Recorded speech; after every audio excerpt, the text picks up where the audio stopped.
First of all, I want to thank you all for inviting me here today and for allowing me the honor of participating in such a wonderful ceremony. It truly is an honor to be here.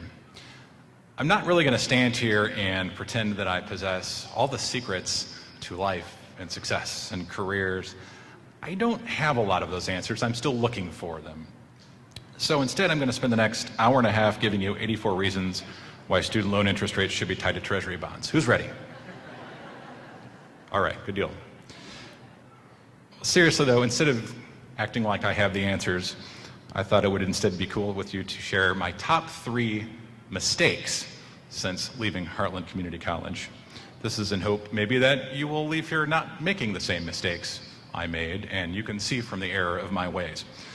So, the first mistake I made after leaving was trying really hard to be better than other people. I wasted so much time trying to be a perfectionist when I first started my career. I was trying to either impress everyone or compete with them at the same time.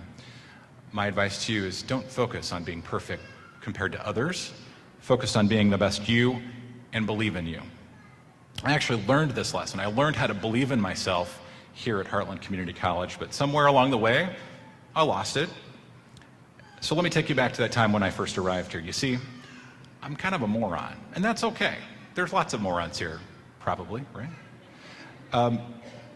I came to Heartland because I couldn't quite get my act together. I washed out from the big university down the street. At that time, my greatest academic achievement at the university was determining which alcoholic beverage went with my 8 a.m. math class. And speaking of math, when people start talking about math or numbers, this is what I hear, just clicking sounds in my brain. So I wasn't really the greatest student in the world. But here's the thing, even though I knew I was struggling, I didn't stop believing in myself. Heartland was the perfect place for me to reboot and become J 2.0. I know that's probably the story for some of you here in the audience. I'm seeing some heads nod. And you were probably just stubborn enough to keep going despite the fact that you were failing, other people might have doubted you, but you're still here. And if you're sitting here feeling proud because of that, don't lose sight of that feeling. Don't lose sight of that belief in yourself. You will be so much better prepared than all those other perfectionists out there who will struggle to cope with momentary failure. If only those people could laugh at themselves and take a step back. That actually leads me to my second mistake. Number 2 mistake that I made. Taking myself way too seriously. Don't take yourself too seriously. I thought for the longest time I was this important person, or I was supposed to be this important person. I was, after all, given the ultimate responsibility of delivering news to people. And if I failed on any given night, then our democracy would spiral into darkness and Al-Qaeda would win.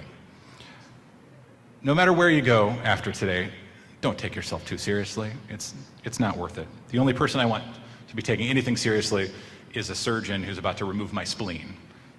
Maybe that's it. The good rule of thumb, if you see a spleen, be serious, but in all their other pursuits, don't be.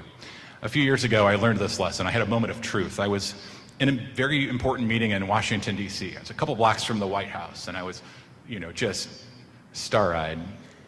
And there were some very important people there doing very important things. They turned to me and asked me some very important questions, my opinion on things, and I didn't feel very important at that point. And instead, I had this moment of truth where I stepped back, thought to myself, I wonder what these people would do if they knew that I had Darth Vader pajamas back at the hotel. So thank you, shout out to Darth Vader for giving me that moment of clarity. Life goes like this, birthday, birthday, birthday, and then boom, you're old. So it's so quick. Every once in a while, take a step back, look at a sunset, go for a bike ride, find out what would happen if you got all the Toll House dough together and made one big gigantic cookie. Have some fun with yourself. That would be something to write home about.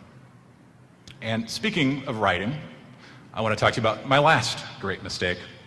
My last mistake was not knowing my own poetry. And before you start thinking that sounds like something Oprah would stand up here and say, give me a second to explain. For years and years, I thought I was doing what I was supposed to do after I left college. You do what adults do. You go to college, you get a job, you buy a Ford Taurus, you go to vacation in Branson, and that's adulthood, right? Several years ago, though, I was at a point where I just started questioning, why am I doing this? What am I doing this for? What's it worth? It led me to a lot of soul searching and actually led me to change my careers. So that's where I come back to poetry. I took a poetry class here at Heartland. I wish I could remember the professor's name. I didn't know I would be speaking about this experience 15 years after that, so my apologies. But for our final project, he assigned us this project. He wanted us to explain to him what our poetry was. And it wasn't a writing assignment. I didn't have to sit and think of 18 words that rhymed with Nantucket. I had to turn it into something that explained who we are, what made us tick as individuals, what brings meter to the chaos in our lives. At that time, it's pretty easy for me. Music. I was in a rock band. I played drums. Still do to this day. So I turned in a video of me playing drums. But now that I thought about what I'm going to say up here in front of you, I started thinking to myself, what's my poetry now? And the answer comes pretty quickly to me. My poetry has changed. I have the most wonderful wife, Carrie, sitting right over there to my left. I have two beautiful children, Vivian, Elliott, 2 and 1. That's right, I'll say that again. A 2-year-old and a 1-year-old at home. We've learned one thing: never negotiate with terrorists. And I also have 2 wonderful parents, my mom and my stepdad, who, if it weren't for their support, I wouldn't be here, I wouldn't be anywhere today. So my family is my poetry. They're the reason why I get up at 6 in the morning every day and drive through 4 inches of snow in a horrible Illinois winter, or why I give time and money to the Children's Hospital, where both of my kids started their lives and needed special help. Or it's why I leave work a few minutes early so I can go and be home with them. So it's even why I'm excited to be here today. When they said you would be able to make a speech, I thought, how cool is this? I can sit here and tell you how great my wife Carrie is in front of hundreds of people. That's pretty cool. Not everybody gets to do that. So my advice to you is always know your poetry. Know that your poetry will change. And that's cool, because we are built to keep learning new things about ourselves day in and day out. So when I started this speech, I said I wasn't going to give you any answers. So instead, I want to leave you with a few questions instead. Do you feel like you did your best to get here? Are you enjoying yourself right now? Do you know why you've sacrificed so much to earn the right to sit here? I hope so, because it means you are the best you can be. You're not taking yourself too seriously, and it means you know your poetry. Thank you very much for allowing me to speak here today. Congratulations to all of you, and a big heartfelt thank you.